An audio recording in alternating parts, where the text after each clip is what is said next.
Last week at the Elianor Bunnin Monroe Film Center at Lincoln Center, there took place a screening of 6 short films directed by young Armenian directors, organized by the AGBU Art Department. The event opened with remarks by John Joseph Gallagher, a veteran of more than 35 films, television shows, and plays, who gave the young artists words of inspirational advice. Life is about never giving up.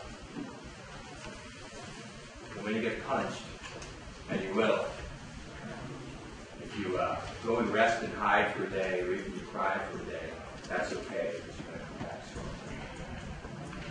You can never lose when you express the honesty of your heart.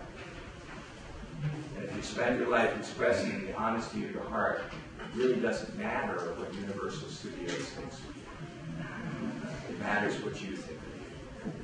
And if you find that vision, and you live honestly inside that poetry, and do your best to share that with the world, you cannot lose.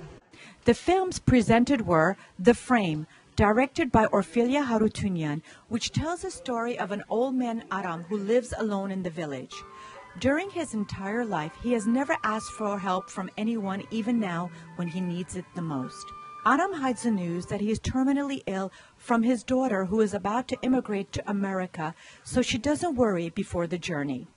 The film was shot in Armenia with professional actors whose solid performance helped the director, Orfilia Harutyunyan, fully deliver the emotional message of the film.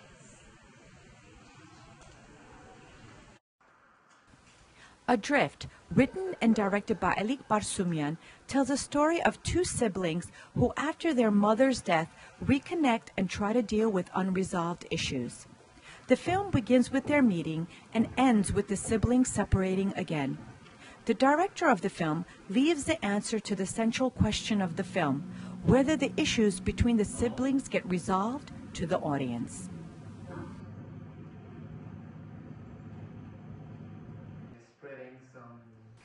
They Were Afraid of Us, written and directed by Jesse Sarsurian, tells the story of Abu Bakir, a taxi driver in Brooklyn, who previously back home in Alexandria, Egypt, was part of a revolution.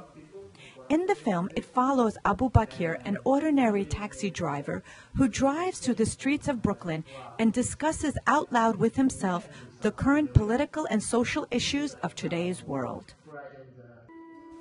After Water, There Is Sand, directed by Saro Vajrabedian, tells the story of an Armenian-American family. The main character of the film, a 75-year-old mother, after her husband's death, decides to visit Armenia along with her 2 daughters. The purpose of the visit is to release her late husband's unfulfilled dream of visiting the graves of his ancestors, located at the base of Mount Ararat near the Turkish border. Being so close to the border, the family is prevented from photographing the site by the Border Patrol, but the journey transforms and unites the family.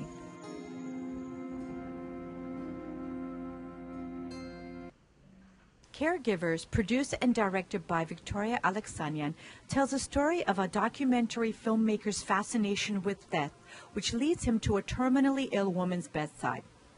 The young director decides to make a film about a nurse caring for the terminally ill patient and becomes emotionally and personally attached. Soon after, the director releases that he cannot film real-life suffering and pain of another human being, he abandons the project. After the woman passes, he learns that she was waiting for him to come back. The last film, directed by Mardiros Vartanov, is a film about on which a film is made, but the lead actress vanishes from celluloid, old photographic film. Mardiros Vartanov's journey in the arts began from childhood through his father, renowned film director documentarian Mikhail Vartanov, and his father's friends, giants of cinema, Andrei Tarkovsky and Sergei Parajanov. The event gave a chance for members of the Armenian community to see the work of talented Armenian filmmakers. After the screening, moderator John Joseph Gallagher asked interesting professional questions to the young directors.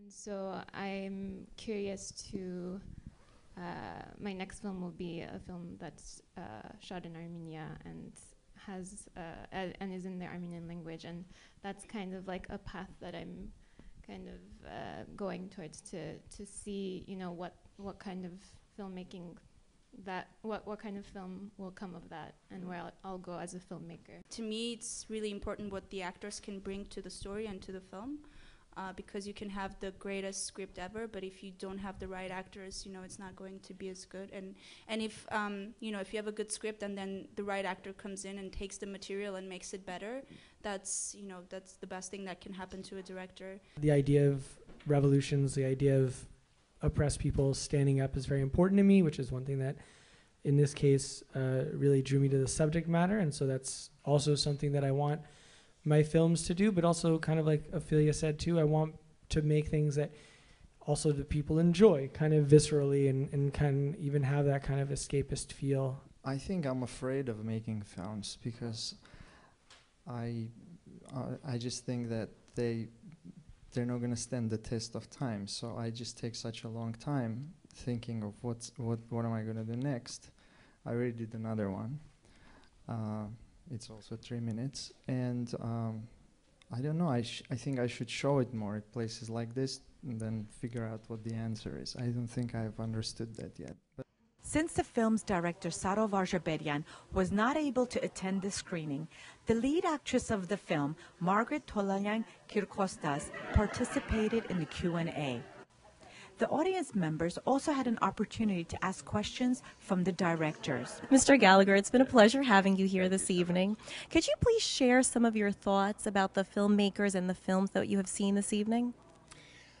I thought they were remarkably talented. I thought there were many actors, directors there. The performances that some of the ladies got out of those folks were truly heartfelt and magnificent. The faces were beautiful, the expressions were beautiful, the simplicity was beautiful. That's the main thing that thrills me in film. And I think they're very talented with a wonderful future in front of them. I really do. I really do. And you know, when you're young, you go towards the dark, you know. I think an important thing has to know, when Streetcar Named Desire was on Broadway, in the original production, which is very dark, it was the funniest show in town. There were more laughs in that show than anywhere else in New York. And, you know, it's always good to add that to the, yes. But their work is absolutely terrifically talented and budding and young and wonderful and something to culturally be very proud of. Absolutely. Absolutely. Have you also been familiar with Armenian cinema prior to this evening? After this evening, I certainly will be. I think that's the best way to say it. I must plead ignorance on that point. It was an honor to be accepted into this community because I think it's kind of honest and a lot of what I saw in the faces and in the work on the film, I saw in the room here, you know, which is a really nice thing.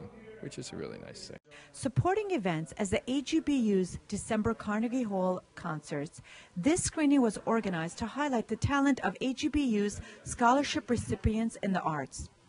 AGBU has a growing number of scholarship recipients in all the areas of the arts, including filmmaking.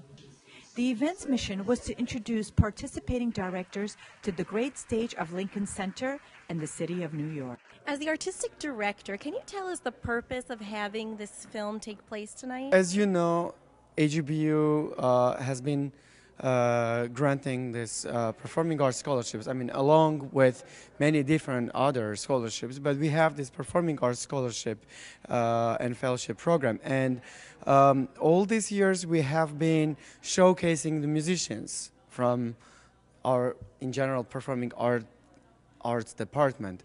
But we also have filmmakers who are receiving this same grant. So we decided, you know, we need to not only support, we will keep supporting them with scholarships, and hopefully, you know, depending on the generosity of our sponsors, we will be able to create other types of grants as well to keep supporting the artists after their graduation. But at least one more way of support is to promote their works. So this is exactly what we are doing. And the most important thing is that we wanted to promote them in a non-Armenian venue. This way we would give more exposure within the non-Armenian audience, and especially in New York City. I mean, being, having that chance to be represented in New York City, which is really, I wouldn't be afraid to say, the capital of the world. I think it's really amazing that this organization is helping young Armenian artists to become exposed into the art world. And I'm really excited to see what future events there are. And thank you for all the work that you do. Thank you very much. Well, as you know, the upcoming one, December 5th at 8 o'clock at Carnegie Hall's Recital Hall, we will have our upcoming annual AGBU Artists in Concert at Carnegie Hall's Recital Hall. And we will have artists from China, Australia, Germany, and Canada. And this year we will also have a Macedonian musician who will be playing the duduk and clarinet.